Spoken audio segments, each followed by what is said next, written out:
Halloween, the month of screams. It's the holiday where nothing what it seems.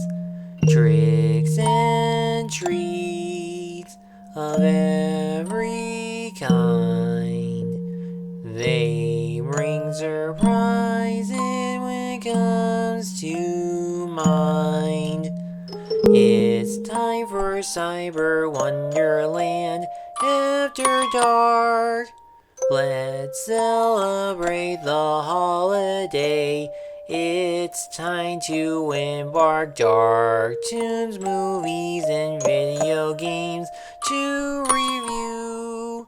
There's no time to waste here, so without further ado, one grim night, someone asked for a hand, but things don't go according to plan. A ghost widow is engaged with a living, free her soul and plan a wedding. Is it possible to fall in love from the afterlife to the world above? A walking corpse searches for her true heart, forever till death do them part.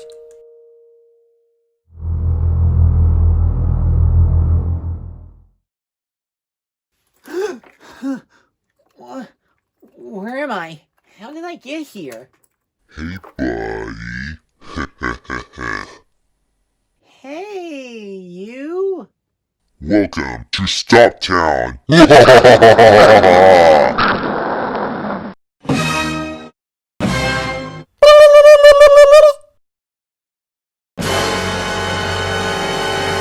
Okay, am I supposed to find them scary? I actually find them whimsical. Okay, let me be real here. Stop Town is a world that you created inside your head, and you're basically in a coma. A coma? When did that happen? Don't you remember? It was when you were celebrating Halloween. What should be the next Halloween review?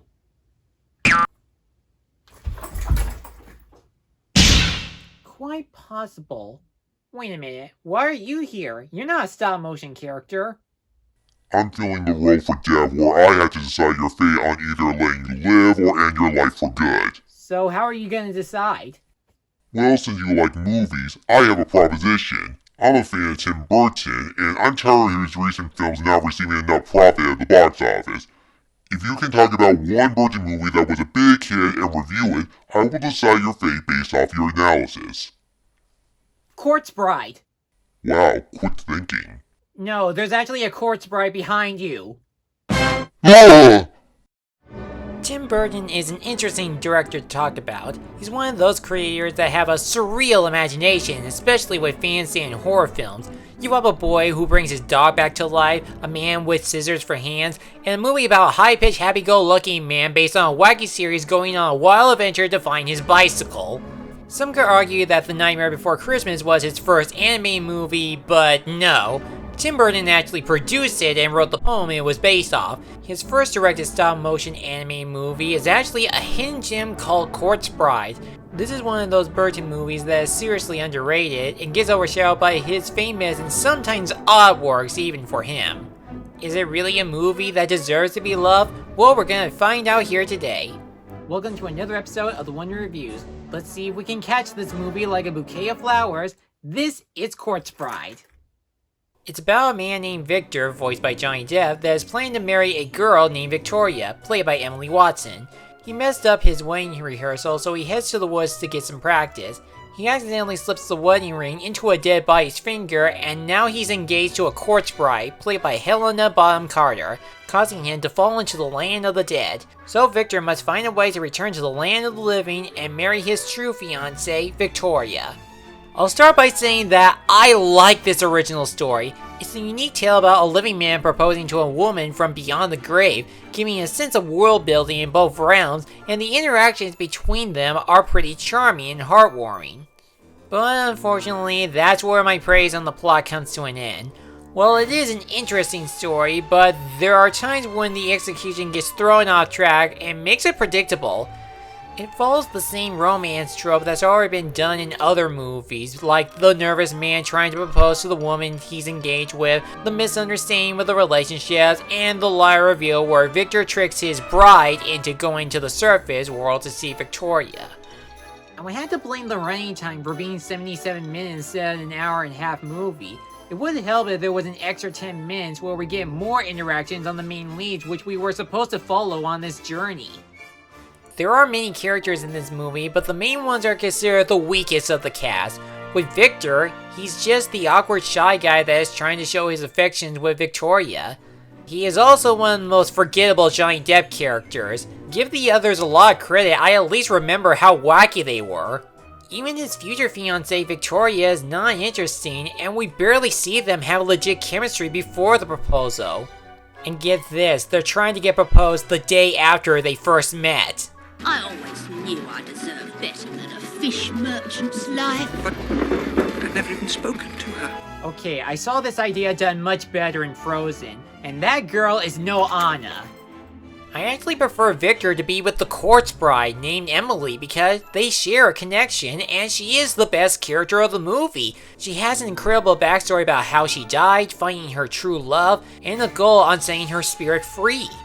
If I would find more likable characters besides Emily, it's gotta be the side characters from both the living and the underworld. They give both of their worlds an identity and they have their memorable personalities. These include Maggot being Emily's conscience, Elder Gudnick is the skeleton that rules the land of the dead, Mr. and Mrs. Everglot are Victoria's snide parents that reluctantly accepts their daughter into marrying Victor, and Paul is the waiter who serves food in the underworld while being carried by bugs, since he's just a hat. There is also the villain of the film, Bartgas. Honestly, he's just a boring, pretentious bad guy. His character throughout the entire movie is that he wants to marry Victoria in order to inherit her family's fortune, and you can guess his twisted role in the movie. If there's one thing we all like when watching a Tim Burton movie, it's gotta be the animation. And much like Nightmare Before Christmas, it's all stop motion. The best elements in the movie are the backgrounds and settings. In the world of the living, the village is covered with gothic colors like black or gray in order to match the Victorian era. Oh, I see what you did there, heh. Anyways, in the land of the dead, they're more vibrant but maintain that sense of darkness like green, purple, and blue. With the character design, all the human characters capture the look of a Rankin Bass character or even another famous Tim Burton project, Vincent. While the undead presents a lot of surrealism on the characters like black widow spiders, skeletons, and living body parts. And because some of the characters are dead, the character animation displays their outcomes like putting themselves back together and many of the choreography during the musical numbers. Speaking of which, this is a musical and the songs are great to listen since Danny Elfman composed them. There's According to Plan where we hear two sides of Victor and Victoria's family and their perspective of the marriage. Remains of the Day is a swinging number about how Emily died, which is my personal favorite in the movie. Tears to Shed is Emily's dilemma over her relationship with Victor since Victoria is alive and she's dead. And the wedding song is an upbeat song where the residents of the Underworld help prepare and celebrate the upcoming wedding. Even though there are only 4 songs in this movie, it still has some enchanting moments whenever Victor plays the piano with or for someone. So, all I can say is, I don't love this movie, but I still like it. Corpse Bride is a fascinating movie to watch on Halloween.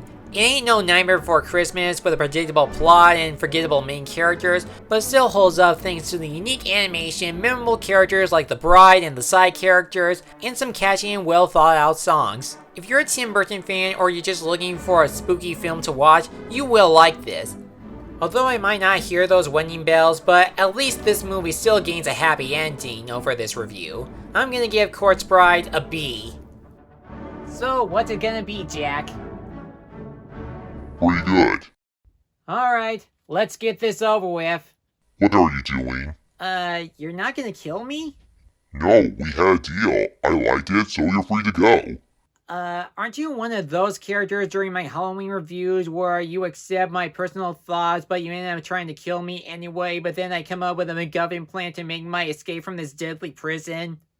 I don't work like that. That would be too ridiculous. But if you insist... No, please, take me home. Just tricking. Okay, get ready for a wake-up call. Say pumpkin seeds. Ugh, what a dream. Now, what was that thing? Huh. No wonder I feel like reading a book today.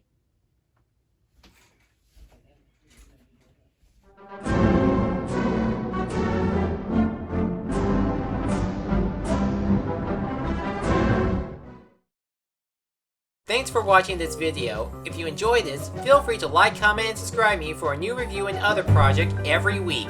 I'll see you soon.